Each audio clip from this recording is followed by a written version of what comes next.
Welcome to Conversations for Our Time with the Quiet Sun team, John and George. And this is podcast number 32.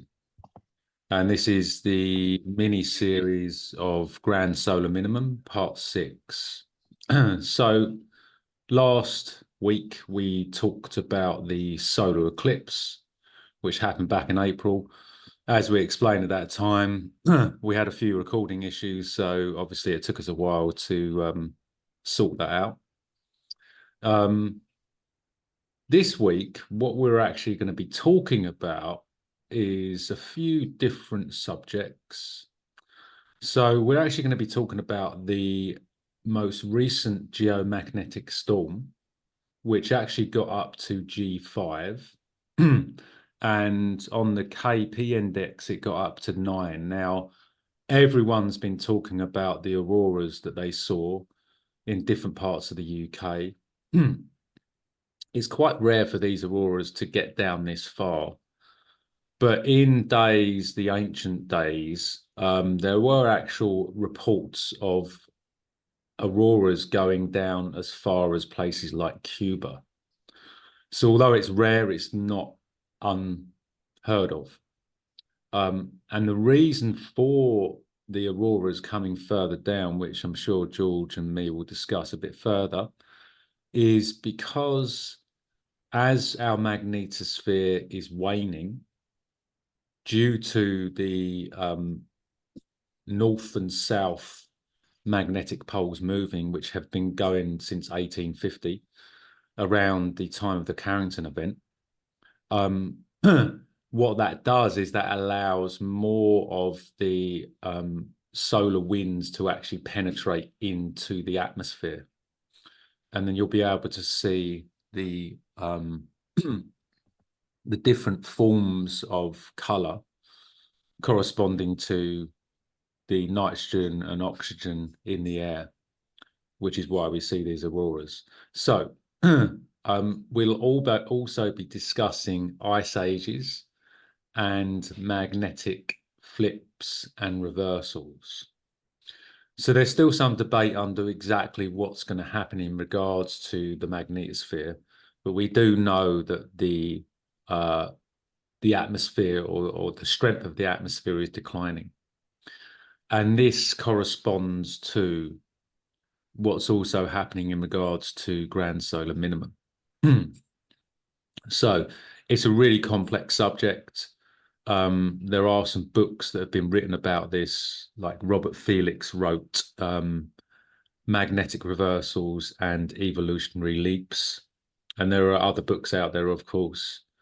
But it is a fascinating subject. And as I said, you know, this kind of the observation of these events go back tens of thousands of years. There's cave paintings all over the world that kind of depict these different auroral shapes in the sky.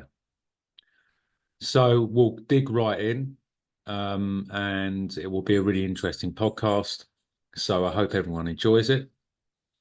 So George, how's things going, man? Cheers, John. Lovely introduction.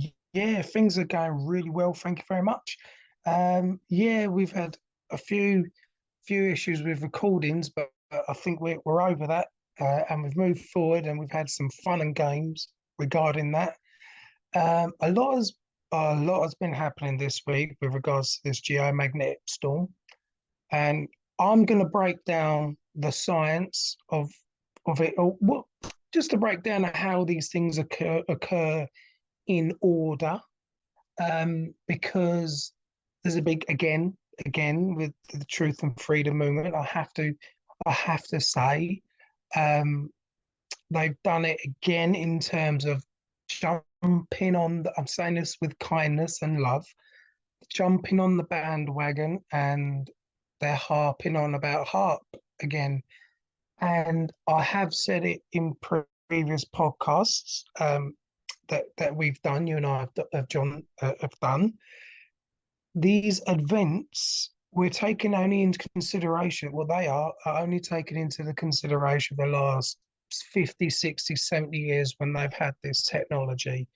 these events that we're going to be talking about have happened way deep back in history.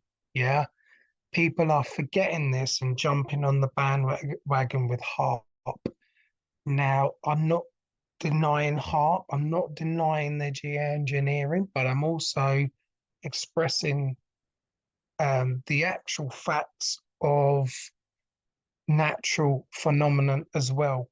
So we're going to go into it. We're going to go into the extreme G5 geomagnetic storm that we just had. So it is the largest storm in 21 years. You know, the last G5 geomagnetic storm was back in October 2003, and that caused power outages in Sweden and damaged power transformers in South Africa. So they called that event, they called it Halloween storms, right? So there was a series of storms, okay? And then we've had the Quebec blackout in 1989, the geomagnetic storm that caused a massive power outage affecting just millions of people in Quebec.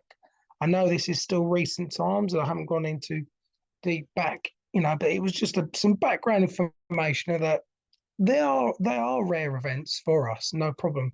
I accept that, but this is nothing new to the size of history what we're talking about.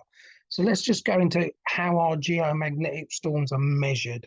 Okay, so they're categorized on a 5-level scale ranging from G1 to G5, 5 being the highest, 1 being the lowest. So the G5 storm is the most extreme level, and worst case scenarios can result in complete high frequency radio blackouts across the world, okay, disrupting radio communications that can last hours, up to hours, and it can potentially damage or even knock the electrical grid so bad for days, weeks, months, or years, depending on how strong it is. So something like, as we've discussed in previous episodes, in podcasts, like the Carrington event, can cause catastrophic consequences and knock-on effects. So it is realistic to think like this. We have to put it in people's awareness that these things can cause widespread electrical disruptions, blackouts, and damage to our infrastructure because it is so fragile. Yeah. So because we depend on it so much, so depending how bad the geomagnetic storms disturb the Earth's magnetic field, which causes the sun's activity. When we say sun's activity, by that we mean the solar flares, which are intense eruptions of electromagnetic radiation from the sun's surface, and by CMEs, which are the massive, the really big bursts of plasma and magnetic fields ejected from the sun's surface. Yeah, with all that coupled by, as you say, the weakening of the Earth's magnetosphere, which is our protection. Our protection is being lessened, and all of these things are connected. Yeah, and this event we've just had start because of the it was because of the complex sunspot cluster, and they were huge. Yeah, the sunspot cluster grew to 17 times the diameter of Earth. You're talking huge, yeah? And overall, an impact on our own human health, depending on how balanced we are, holistically. I'm taking it all as upgrades. And we've talked about this many times about being balanced, following the natural law principle, the principle of rhythm, and just trying to balance ourselves out. We've also been talking about the solar flares and the CMEs. We've gone into that and what they actually are, and what problems they can cause to us on Earth. So they're building up, and they have been building up. And we've had several solar flares recently. We've had M class and X solar flares last week, including a long duration X1 flare that produced a CME, ripping through the solar corona, right? So those solar flares, you know, affected high frequency radio communications in the eastern part of the world. So they were huge sunspots that were very active, um, that are all connected to everything that we're talking about. You know, they really are they play a massive part in our sunspot cycle. Um, they play a huge role. You know, I haven't totally kept up to date with it all because I haven't had time, and I've prepared um, as much as I can. If something does happen, you know, I've gone into the fasting and we've gone into prepping. But I can tell you that we have had our biggest flare yet in our entire solar cycle, and that was an X8.8 that erupted, but not really aimed at us from where we are. So, but it was bigger than the four that created the solar storm just recently. So it did affect us a little bit in the Americas just yesterday with high frequency radio blackouts for several hours, and the sun is still being active since. So overall, it has affected the world a little in terms of there was more than 300 network disruptions, 28 times normal uptick in local infrastructure issues, but nothing major yet, is what I'm trying to say. But we don't always get told everything, so we don't know. Yeah. So these are rare events to us. As I say, these are all rare events, right? But the Earth has seen this many, many times over. Like you said, John, you know, there have been cave work cave drawings that we're talking thousands of years ago. Well, they understood how the sun was behaving and they drew it. Yeah. And they've been talking about these events for thousands of years, way, way, way before HARP ever existed. I have to stress it because we want the truth. I'm not saying it hasn't had that, you know, they haven't been doing this kind of stuff, but we've got to understand the history and the science involved. Okay, so the solar activity will increase into the solar maximum, yeah, until we are out of it. And it's not easy to predict exactly when that will be and what exactly will happen, but we have to ride it out. Okay. But things are heating up, John. Yeah, they certainly are, George. Great explanation there, mate. Yeah, I mean, there's actually there's two more X flares that have gone off today. Funny enough, I was Okay. just been looking at Solarham. So we had an X3 from the same sunspot that did the X8. That's the 3664, and then an X2.9. The sunspot hasn't been verified yet, but remember they're on the eastern limb, so they're not going to be Earth facing. But Yes. as you know, um sunspots, sorry, lost my words there. These sunspots do have the ability to stay active for quite some time. So we're looking at about Yeah. 28 days until that sunspot comes around again. And remember, sunspots are forming all the time.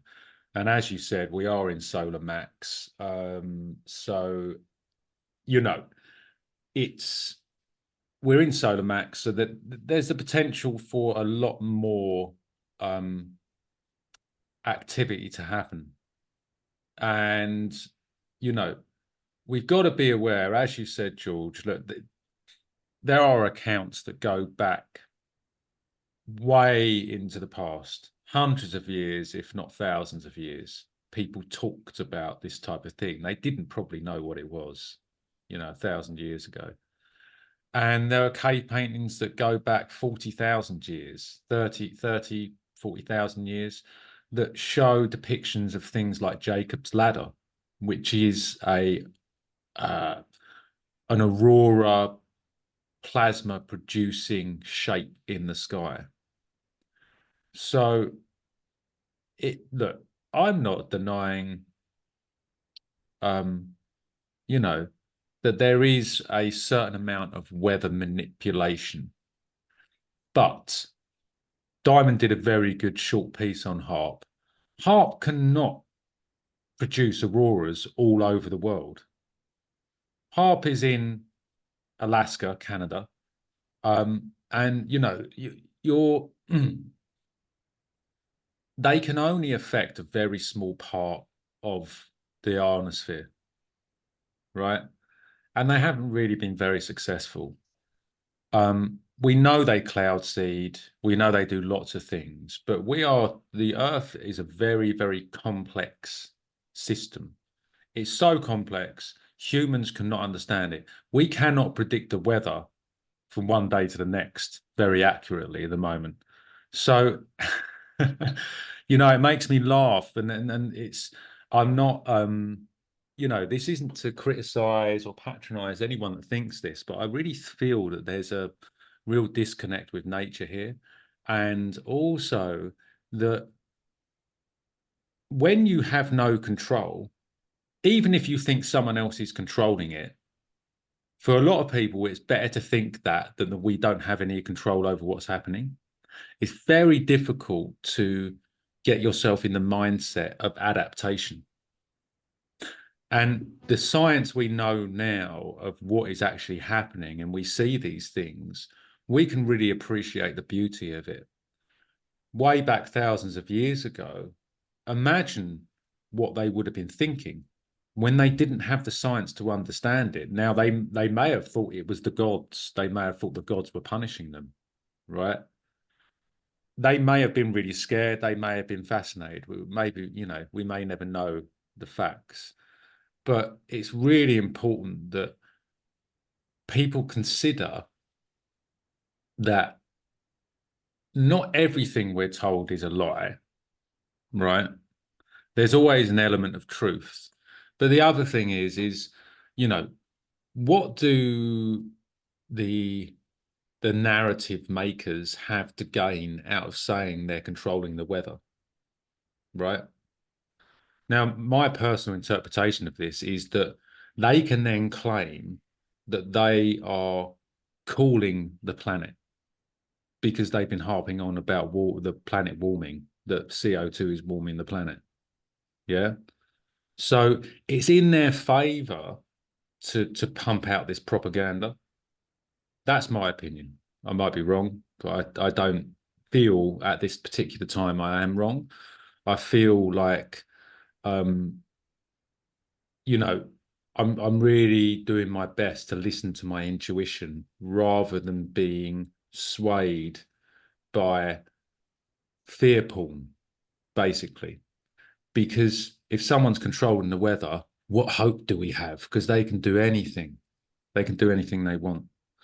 But the real, the purpose of us doing these things is to inform people, give people knowledge so people can take the best possible action to protect what they've got and to create abundance, So it's really important that we take all these things into account. And as I said, I know they cloud seed, I know they can control weather to a particular degree, but they cannot control the climate. Not from anything I've seen. And I haven't done an amazing amount of research. And anyone that perhaps can prove this, what they're doing, send us the evidence. Send us the evidence. I'm happy to look at that. And as I said, I'm not negating any of this stuff, but I feel actually it's more empowering to accept what's actually happening naturally, the natural phenomena, which can be recorded, thousands of years back into the past, and accept the awesomeness of the power of the sun and the power of the universe, and that we are actually observers of this. And I think that's really important because for me, it makes me feel a lot more connected and grounded to our planet, to know that the sun is the giver of life but it also takes life away. And if you go back into ancient times, they had the same philosophy. The sun was the giver and the taker, you know. So yeah, it's fascinating stuff, George, and I think we've got a lot more to see from the sun in this cycle. I think we have, right, and you hit the nail on the head for me. Again, we don't say this patronizing or anything like that. It is said with love. There has been a massive disconnection with nature, right?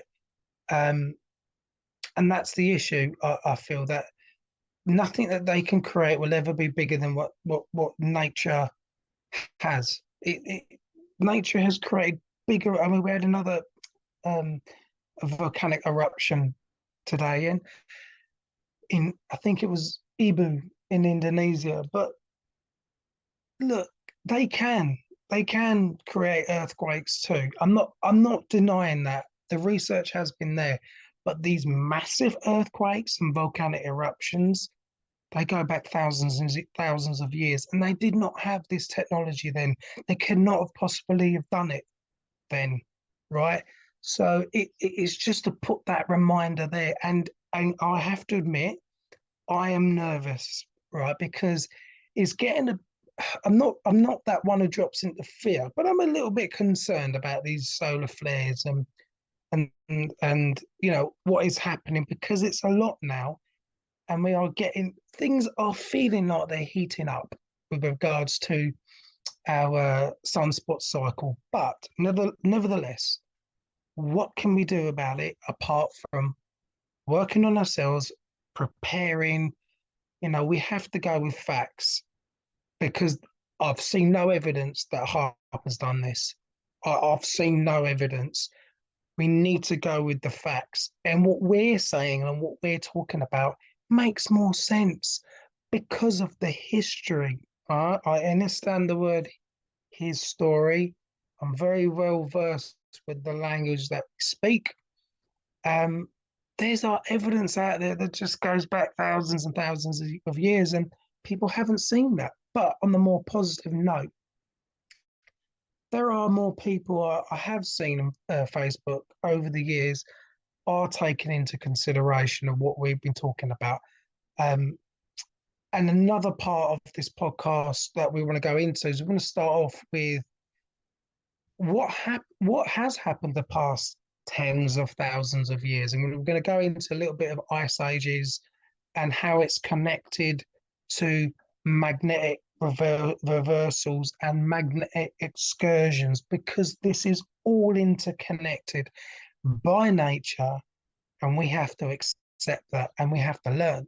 So going into ice ages, one of the longest cycles is ice ages. And in between a cycle of every roughly 100,000 years of a really cold and iced up Earth. And this is the thing that we're forgetting. Earth is really, really cold. It's a really cold Earth. There are what we call interglacial periods. So for the past 11,000 years, we've been living in one, and we are in an interglacial warm period.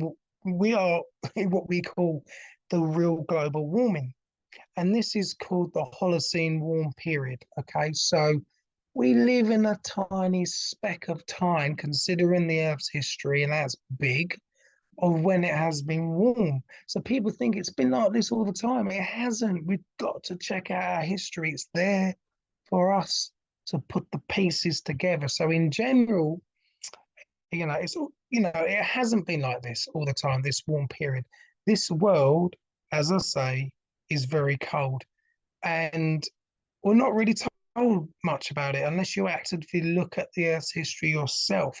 This Earth is a very, very dangerous place weather-wise as well. Okay, we haven't seen the likes of what nature can create. Okay, and this is why civilizations collapse. They had nothing to eat. Although I do believe in breatharianism as well, but those who died of starvation didn't have that knowledge of breatharianism. Yeah, they wanted food, They ate poisonous food. They died, you know. But when we are in warm periods, humans thrive. We don't have to be living in caves no more. We can build, we can grow, and we can work together. And this is a chance, whilst it is still, you know, relatively warm, we have the chance to do that. And what I also wanted to mention, as I said, was magnetic reversals and magnetic excursions. Okay, let's go into that a little bit. Okay, so magnetic reversals have occurred in the past in sync with mass extinctions, in sync with Earth's descent in catastrophic glaciation. We're talking huge, yeah.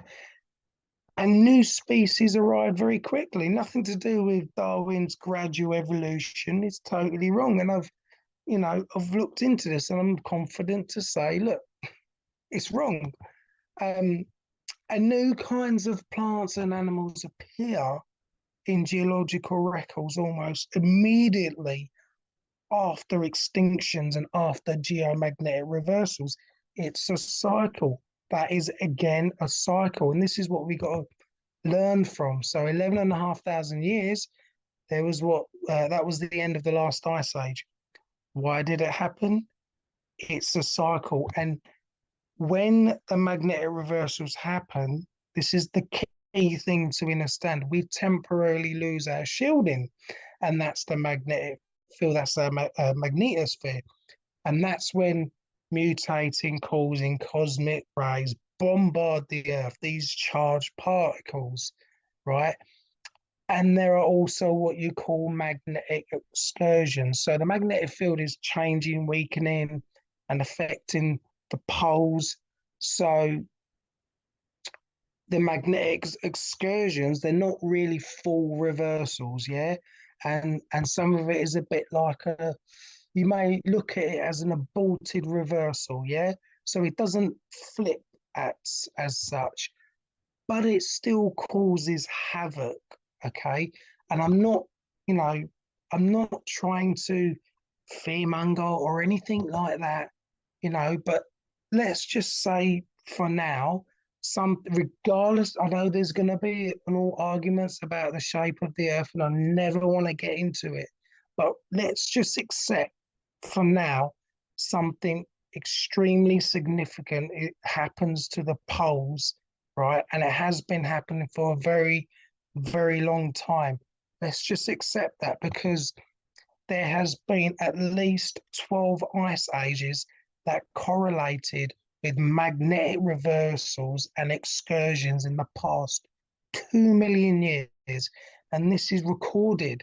We must look at the history. Yeah, probably even more, regardless if it doesn't matter what the shape of the earth is, people, please. We must not get caught up in this, because regardless, this happens. But we are due a magnetic reversal, supposedly a full flip, and the geomagnetic field strength is decreasing rapidly, and it has been for a very long time. We are going through a magnetic excursion now. So there has been other grand solar minimums the past 1,000 years that we've discussed, but we've got one now, and that's happening at the same time as the magnetic excursion. So we're well overdue a flip. It's a bit like, oh shit, it's a double whammy. But there are other things connected to it as well. And I wanted to I just want to express that. I'm gonna go into further of what kind of magnetic excursions and reversals we've had, but I want you to just to add on to that, John. Yeah, thanks, George. Yeah, it's really, really interesting. I mean, I personally don't think we're gonna go into a reversal, but that's from my own research. There's a lot of differing opinions on this. But the poles are moving, so the excursion is definitely happening. And you can, if you disbelieve this, you can look at navigation. You can look at whales and dolphins beaching themselves. Why has that all been happening in the recent decades? You know, whales and dolphins are incredibly attuned to the magnetic poles, and that's how they navigate, along with memory. But that is their kind of bearing that they use. There's a lot of evidence to support this. Of course, it could all be bullshit. We could all be living in a simulation, right? If you want to talk about flat Earth or anything like that, then that's fine. And the thing is, anyone that necessarily believes that, because I've known close friends that believe in that, you'll never be able to persuade someone. It's almost impossible. You can give someone, if someone believes in something, you can show them all the evidence you want, and they won't change their mind, because it's not about the evidence, it's about a belief system, which is a lot more difficult to change than facts. So we've got that, and I think that when these events happen, these massive extinction events happen. And we saw that with the mega fauna after the last ice age, mammoths, saber-toothed tigers, they all just disappeared.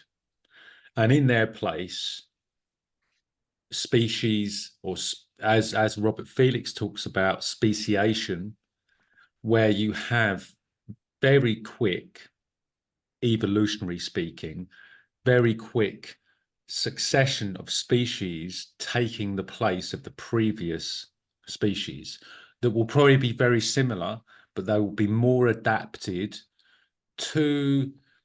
Now, there's not a great deal of research into this, but my feeling is the energetic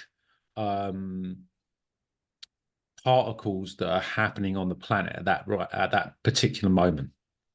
So when we had the Lechamp excursion 42,000 years ago, Neanderthals just disappeared, and Homo sapiens then became the dominant Homo species, because Neanderthals were not adapted to living in the new environment. So we became the dominant species. And look what we've done in the last 42,000 years. So I'm not, Homo sapiens were around before that, but certainly in Europe and Eurasia, the Neanderthals were, at least from most of the research, on par with us in regards to their stretch. Having said that, there's a lot of evidence to support Neanderthals and Homo sapiens mating, and some people have Neanderthal DNA. So this DNA stuff is really interesting, because how this DNA actually mutates can be recorded. So they look at astronauts that go up into space, and they can see that the cosmic rays that they're exposed to alter their DNA. So it definitely happens. But obviously, we don't have a great deal of evidence to support that. So it's really interesting, and I think there's so much else to talk about. I'm really kind of fascinated by this subject. We're not really going to have much more time to discuss the next parts of this podcast, so we'll probably leave that till later. But again, we're not here to offend anyone. We could be really just like brutal and just say whatever we want, but that's not the point of why we do this. This is to invoke discussion. So I hope we've given people some tidbits to kind of go away and research. And as said, Robert Felix is a really good book. I actually haven't read it, but George has. And our friend's book is a very good one as well to read on these subjects.